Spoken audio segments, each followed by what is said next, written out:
Hello IGNOU students, welcome back to my channel mastering education today. ये video उन लोगों के लिए है जिनका MPSC 007 social movements and politics in India का एग्ज़ाम है 29 दिसंबर को। This is like a one shot revision video. जितने भी इम्पोर्टेंट टॉपिक्स हैं आपके पेपर के लिए, जिनके आने के 95% चांसेस हैं एग्ज़ाम में, हम वो सारे टॉपिक्स यहाँ पे रिवाइज करने वाले हैं। बहुत ही क्विकली हम रिवाइज करेंगे और बहुत ही सिंपल लैंग्वेज में, जिससे आपको पेपर के लिए कीवर्ड्स वगैरह याद रहें और आपको समझ आ सके चीज़ें। ओके, सबसे पहला टॉपिक है social movements in India. Social movements होते क्या हैं? मेन हमारा क्वेश्चन इसी के आसपास रिवॉल्व करता है। पहले हम समझते हैं कि सोशल मूवमेंट्स क्या होते हैं। देखो, अगर मैं एक सिंपल लैंग्वेज में तुम्हें समझाऊं, तो जब लोग मिलकर एक ग्रुप बना के किसी प्रॉब्लम के अगेंस्ट आवाज उठाते हैं और उस प्रॉब्लम को बदलने की कोशिश करते हैं, उसे हम सोशल मूवमेंट कहते हैं। ओके, ये प्रॉब्लम सोशल हो सकती है, पॉलिटिकल हो सकती है, या इकोनॉमिक मतलब पैसे और काम से रिलेटेड हो सकती है। अगर आपको इसका क्लियर एक एग्जाम्पल चाहिए, तो अगर आप लोग दिल्ली से बिलोंग करते हो, तो अभी पोल्यूशन पे एक प्रोटेस्ट हुआ था, तो that is like a movement, है ना, जहाँ पे हम लोगों ने एक प्रॉब्लम के अगेंस्ट आवाज उठाई थी। अगर स्ट्रे डॉग्स के लिए हुआ था, that was also a social movement.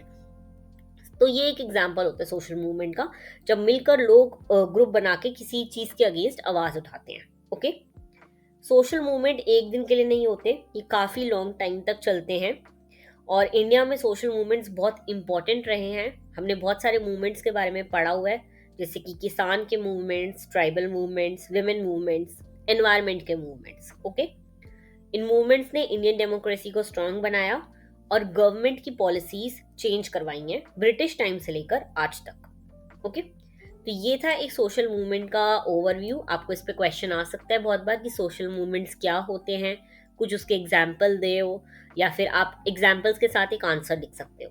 ठीक है, ये क्लियरली यहाँ पे जैसे इमेज दिख रही है ये आपको, ये एक तरह सोशल मूवमेंट है, बिकॉज बहुत सारे लोग हैं किसी चीज के अगेंस्ट आवाज उठा रहे हैं। ओके, नेक्स्ट आ जाते हैं theoretical approaches to social movements.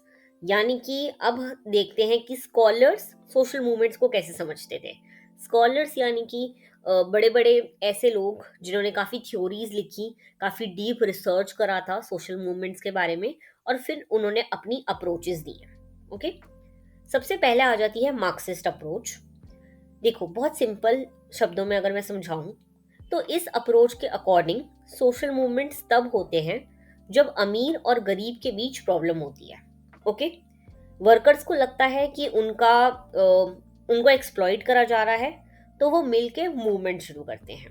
Okay, और इनका मेन गोल होता है सिस्टम को चेंज करना। कोई छोटा मोटा चेंज नहीं, एक बड़ा चेंज करना, पूरे सिस्टम को बदलना। ओके, अगर हम देखें तो मार्क्सिस्ट अप्रोच हमेशा यही होएगा कि पैसों से रिलेटेड होगा, इकोनॉमी से रिलेटेड होगा, फाइनेंस से रिलेटेड होगा, क्योंकि ये कार्ल मार्क्स ने दिया है। ओके, नेक्स्ट आ जाती है हमारी लिबरल यानी कि प्लूरलिस्ट अप्रोच।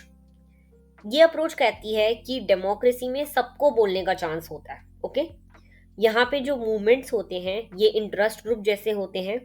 लोग गवर्नमेंट से बात करते हैं, रूल चेंज करवाने की कोशिश करते हैं, और ये मूवमेंट्स रेवोल्यूशन नहीं, स्लो और पीसफुल चेंज लाते हैं।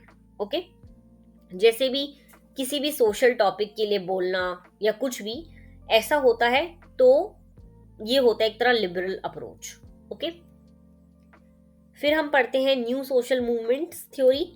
तो ये थोड़े नए टाइप के मूवमेंट्स हैं। इनका फोकस पैसा या रोटी से ज़्यादा आइडेंटिटी और राइट्स पर होता है, जैसे कि environment, women rights, LGBTQ rights. अगर हम देखें तो इसमें आप लोगों को डिफरेंस आना चाहिए ओल्ड मूवमेंट्स का और न्यू मूवमेंट्स का। ओल्ड मूवमेंट्स हो गए जो पुराने टाइम में हुए थे, जैसे कि किसान, मजदूर, बेसिक नीड्स पर हुए थे। और फिर आ जाते हैं न्यू मूवमेंट्स, ये बेसिकली आइडेंटिटी, रिस्पेक्ट और राइट्स से रिलेटेड होते हैं। ओके, अब हम देखते हैं पीजेंट मूवमेंट्स, यानी कि किसान से जुड़े हुए मूवमेंट्स जो ओल्ड मूवमेंट्स में आते हैं। इन सब की बात करेंगे अब हम। अगर हम इंडिया की बात करें तो इंडिया में किसान मूवमेंट्स इसलिए हुए थे क्योंकि फार्मर्स को बहुत तरह की प्रॉब्लम थी। ओके, अगर हम ब्रिटिश टाइम से कॉलोनियल एरा स्ट्रगल्स देखें, तो ब्रिटिश टाइम में बहुत सारे टैक्सेस लगते थे, लैंडलॉर्ड्स का काफ़ी प्रेशर रहता था, और ज़बरदस्ती की फार्मिंग जैसे कि इंडिगो रिवोल्ट उसी के अगेंस्ट हुआ था, क्योंकि ब्रिटिशर्स ने बोल दिया था आप लोग सिर्फ इंडिगो उगाओगे और कुछ भी नहीं। तो ये ज़बरदस्ती की फार्मिंग के अगेंस्ट काफ़ी सारे मूवमेंट्स वगैरह हुए थे। कॉलोनियल टाइम के कुछ फेमस मूवमेंट्स आपको पता होने चाहिए, जैसे कि indigo revolt, Deccan riots and Champaran सत्याग्रह।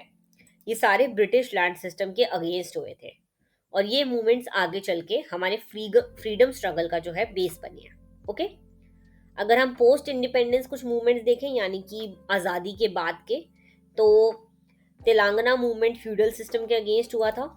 फिर नक्सलवारी और चिपको मूवमेंट, ये लैंड लोन और फार्मिंग क्राइसिस को इसमें दिखाया गया था। ठीक है, अगर हम इन सारे मूवमेंट्स का इम्पैक्ट देखें हमारी कंट्री पे क्या हुआ है, पॉलिटिकल इम्पैक्ट बेसिकली, तो इन मूवमेंट्स की वजह से लैंड रिफॉर्म्स आए हैं, नए लॉज आए हैं लैंड से रिलेटेड, मिनिमम सपोर्ट प्राइस आया, पहले नहीं था एमएसपी, और फार्मर्स के यूनियंस और स्ट्रांग हो गए हैं। ठीक है, और ग्रीन रेवोल्यूशन को भी इसने बहुत इन्फ्लुएंस करा था।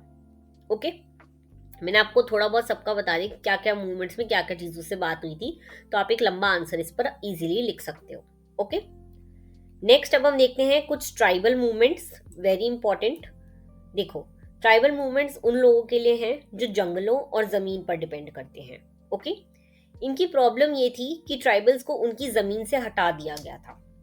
तो ब्रिटिश जो है वो फॉरेस्ट लॉ वगैरह लेकर आए थे, उन्होंने डैम्स, माइनिंग और फैक्ट्रीज बनाने की वजह से, और इसकी वजह से क्या हुआ था, काफ़ी सारे ट्राइबल्स को हमें लैंड और डिस्प्लेसमेंट करना पड़ा था। तो ये था मेन, सबसे पहला उनका जो प्रॉब्लम था लैंड एलियनेशन, उनको उनके लैंड से हटा दिया गया था, क्योंकि ये लोग डैम्स बनाना चाहते थे, माइनिंग करना चाहते थे, तो उनकी टेरिटरी है जो उनका अपना लैंड था वो काफ़ी थ्रेटन हो रहा था। ओके, दूसरा आ जाता है इशू आइडेंटिटी, अपनी कल्चर और राइट्स को बचाने के लिए। इसका फेमस एग्जाम्पल यहाँ पे दे रखा है, झारखंड मूवमेंट हुआ था, और सेपरेट स्टेट्स का क्लियर एग्जाम्पल है जब इन्होंने अपना सेपरेट स्टेट मांगा था। गवर्नमेंट कभी तो देखो फोर्स यूज करती है, स्टेट का रिस्पॉन्स क्या रहता है इसको, गवर्नमेंट कभी फोर्स यूज करती है, कभी लॉज बनाती है, जैसे फॉरेस्ट राइट्स एक्ट बना, लेकिन इसका प्रॉपर इम्प्लीमेंटेशन नहीं हो पाता, इसलिए ट्राइबल्स जो हैं वो काफ़ी ज़्यादा एक्सप्लॉइट करे जाते हैं। कुछ फेमस अगर हम एग्जाम्पल देखें ट्राइबल मूवमेंट्स के, तो बिरसा मुंडा, ताना भगत और माइनिंग के अगेंस्ट स्ट्रगल करके काफ़ी सारे मूवमेंट्स हुए हैं। ओके, बेसिकली छत्तीसगढ़ और झारखंड में हुए हैं ये लोग। Okay, tribal movements. नेक्स्ट आ जाते हैं दलित मूवमेंट्स पे, अगेन वेरी इंपॉर्टेंट। देखो, दलित मूवमेंट्स का मेन एम है कास्ट सिस्टम के अगेंस्ट फाइट करना। ओके, हमें पता है ये सबसे मार्जिनलाइज्ड ग्रुप है, तो इनका एक कॉमन इशू यही रहता है कि ये कास्ट के अगेंस्ट जो है अपनी आवाज़ उठाते हैं। अगर हम कुछ इंपॉर्टेंट इवेंट्स की बात करें, तो ये सारे इंपॉर्टेंट इवेंट्स है जो हुए थे, महद सत्याग्रह और टेम्पल एंट्री मूवमेंट, दलित पैंथर्स, बीएसपी का राइज, ये सारे पूना पैक्ट, ये जितने भी हैं ये हिस्टोरिकल मूवमेंट्स हैं जो आज तक हुए हैं दलित मूवमेंट्स में। बाकी अगर हम बात करें तो डॉक्टर BR अम्बेडकर का बहुत बड़ा रोल रहा है, इन्होंने दलित्स को सिखाया कि सिर्फ सोशल रिस्पेक्ट नहीं, पॉलिटिकल पावर भी उतनी ही ज़रूरी है। एक कंट्री में अगर तुम्हारा दलित से नाम उठा के अनटचेबल कर दिया या फिर कुछ और कर दिया, मार्जिनलाइज्ड ग्रुप कर दिया, तो इससे कुछ फर्क नहीं पड़ रहा, सोशल रिस्पेक्ट से कुछ नहीं होगा, हमें पॉलिटिकल पावर भी चाहिए। ओके, एजुकेशन, कॉन्स्टिट्यूशन और रिजर्वेशन दलित मूवमेंट का मेन रिजल्ट रहे हैं, ये इन्फ्लुएंस रहा। बुद्धिज्म कन्वर्जन कास्ट के अगेंस्ट एक स्ट्रॉन्ग मैसेज था, डॉक्टर BR अम्बेडकर बुद्धिज्म से बिलोंग करते थे, और उन्होंने कहा था कि बुद्धिज्म फॉलो करना चाहिए दलित्स को, बिकॉज ये किसी भी चीज़ में पार्शलिटी नहीं करता। ओके, तो ये था मेन इसका। नेक्स्ट अब हम पढ़ते हैं कुछ वुमेन मूवमेंट्स इन इंडिया। देखो, वुमेन मूवमेंट्स का मतलब है औरतों के राइट्स के लिए स्ट्रगल। औरतों के पास बहुत राइट्स थे जो पहले नहीं थे, अब जाकर हैं, जैसे कि पहले एजुकेशन राइट भी नहीं था, उन्हें वोटिंग का राइट भी नहीं था, जो अब जाके मिला है। लेकिन अगर हम ब्रिटिश टाइम से बात करें, कॉलोनियल पीरियड से, तो ब्रिटिश टाइम में सती और चाइल्ड मैरिज के अगेंस्ट रिफॉर्म हुआ था। राजा राम मोहन रॉय, ईश्वर चंद्र विद्यासागर, इन लोगों ने सती, चाइल्ड मैरिज, विडो रीमैरिज, इसके अगेंस्ट काफ़ी सारे मूवमेंट्स हुए थे, और फिर ये चीज़ें चेंज हुई। उसके बाद अगर हम फ्रीडम स्ट्रगल की बात करें, तो फ्रीडम स्ट्रगल में वुमेन एक्टिव थी, लेकिन उनके इश्यूज को साइड में चला कर दिया था, कि लाइक उनके इश्यूज को इग्नोर करा गया था। पहले उन्होंने कहा था कि हम आज़ादी लेंगे उसके बाद देखेंगे, ओके। अगर हम पोस्ट इंडिपेंडेंस की बात करें तो इंडिपेंडेंस के बाद लॉज बने पर ग्राउंड रियलिटी वीक रही, कुछ भी इम्प्लीमेंट तो हो नहीं पाया। ओके। 1970s के बाद अगर हम देखें ऑटोनॉमस वुमेन्स मूवमेंट, तो इसके बाद जो है वुमेन मूवमेंट स्ट्रांग हो गए थे। डाउरी, रेप, डोमेस्टिक वायलेंस के अगेंस्ट काफ़ी सारे मूवमेंट्स हुए और इससे काफ़ी सारी चीज़ें चेंज हुई, जैसे कि रिप्रोडक्टिव राइट्स मिल गए थे। बाकी अगर हम कंटेम्प्रेरी टाइम का देखें तो सबसे बड़ा निर्भया प्रोटेस्ट या मी टू मूवमेंट जो हैं प्रेजेंट टाइम के बहुत बड़े मूवमेंट्स हैं। इस मूवमेंट से डाउरी एक्ट और सेक्सुअल हरासमेंट एक्ट आए हैं। ओके, पता होने चाहिए आपको कुछ ये हैं: dowry prohibition act, sexual harassment at work place act और पॉलिटिकल रिजर्वेशन आए हैं वुमेन के लिए। पंचायत में भी वुमेन का रिजर्वेशन कर दिया गया। ओके, ये सब आपको पता होने चाहिए। नेक्स्ट आ जाते हैं, अब हम कुछ एनवायरमेंटल मूवमेंट्स देख लेते हैं। देखो, एनवायरमेंटल मूवमेंट्स डेवलपमेंट के अगेंस्ट नहीं होते, बल्कि नेचर को डिस्ट्रॉय करने के अगेंस्ट होते हैं। बहुत बार ऐसा होता है कि डेवलपमेंट के चक्कर में हम लोग नेचर डिस्ट्रॉय करते हैं और हमें पता है कि फिर उसका क्या रेपरकशन होते हैं, इसलिए सारे मूवमेंट्स एनवायरमेंट को बचाने के लिए हुए थे। सबसे पहले अगर हम बात करें चिपको मूवमेंट, तो चिपको मूवमेंट में वुमेन ने पेड़ को हक किया ताकि उन्हें काटा ना जा सके। तो ये बहुत बड़ा एक मूवमेंट रहा था, सबसे पहला मूवमेंट भी कह सकते हैं इसको हम एनवायरमेंट का। फिर आया नर्मदा बचाओ आंदोलन। इसमें डैम्स की वजह से होने वाले डिस्प्लेसमेंट को दिखाया गया था, लोगों का घर रहना सब छीन लिया गया था। उसके बाद बहुत सारे और मूवमेंट्स रहे, जैसे कि साइलेंट वैली और एपिको मूवमेंट्स। ये सारे भी इंपॉर्टेंट है, तुम्हें पता होने चाहिए, यहाँ पे लिखे हुए हैं। ओके, तो ये मूवमेंट्स कह रहे हैं कि देखो, डेवलपमेंट हो लेकिन नेचर को डिस्ट्रॉय मत करो, क्योंकि नेचर भी हमें बहुत चीजें प्रोवाइड करता है। हम एक डेवलपमेंट के चक्कर में नेचर को डिस्ट्रॉय नहीं कर सकते, बिकॉज सारे रिसोर्सेज हमारे पास अनलिमिटेड नहीं है। ओके, नेक्स्ट अगर अब हम बात करें तो आइडेंटिटी बेस्ड मूवमेंट्स काफी सारे हुए हैं हमारी कंट्री में। ये मूवमेंट्स बेसिकली आपकी आइडेंटिटी के बेसिस पे होते हैं कि आप लोग कैसे, किस कास्ट से बिलोंग कर रहे हो। काफी सारे कास्ट मूवमेंट्स हुए हैं, ओबीसी, जाट, मराठास। ये बेसिकली जो है रिजर्वेशन के लिए होते हैं, ठीक है, और ओबीसी का सबसे बड़ा इसमें रहा है। और बाकी हम देखें तो लैंग्वेज मूवमेंट्स होते हैं, यानी कि जैसे तेलंगाना अलग हो गया, आंध्र प्रदेश, ये सारे जो हुए हैं यहाँ पे अलग अलग स्टेट्स बने हैं लैंग्वेज के ऊपर। रिलीजियस मूवमेंट्स बहुत सारे हुए हैं, हिंदू, सिख, मुस्लिम आइडेंटिटी से रिलेटेड काफी सारे। अकाली दल पंजाब का बहुत बड़ा मूवमेंट था ये। ओके, ये सब पता होने चाहिए तुम्हें, रिलीजियस मूवमेंट्स वगैरह ये सब पता होने चाहिए।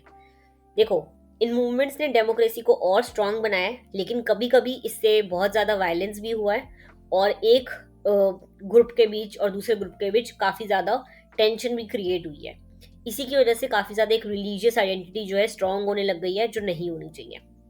ठीक है, तुम्हें पता होना चाहिए, हिंदू नेशनलिस्ट मूवमेंट आरएसएस वाला, Sikh separatism, Khalistan movement, Muslim community ने अपने मूवमेंट बहुत करे हैं, शाबानो केस, बाबरी मस्जिद केस, ये सारे। ओके, अब हम बात करते हैं social movements and Indian state की। देखो, गवर्नमेंट और मूवमेंट्स का रिलेशन ना बहुत मिक्स्ड होता है। हमेशा ये नहीं है कि गवर्नमेंट हर मूवमेंट को सपोर्ट करे। कभी पॉलिटिकल पार्टी सपोर्ट करती हैं, कभी उसी मूवमेंट्स को यूज करके लोगों पे गलत अत्याचार भी करती है। ओके, तो गवर्नमेंट के रिस्पॉन्सेस क्या क्या रहते हैं? रिप्रेशन रहता है, ठीक है, कभी तो पुलिस का यूज करा उन लोगों ने। ओके, कभी डिमांड्स मान लेना कि चलो ठीक है यार, अकोमोडेट कर लेते हैं, मान लेते हैं ये चीज। ओके, कभी वो लोग लीडर्स को सिस्टम में ले आते हैं कि नहीं, हम लोग आप लोगों के लीडर्स को अपनी तरफ कर लेंगे। और कभी कभी देखो, इन्होंने पॉलिसी इन्फ्लुएंस करके नए नए एक्ट भी बनाए, जैसे RTI, MNREGA, forest right acts, जिनकी वजह से मूवमेंट करना थोड़े डिफिकल्ट हो गए थे।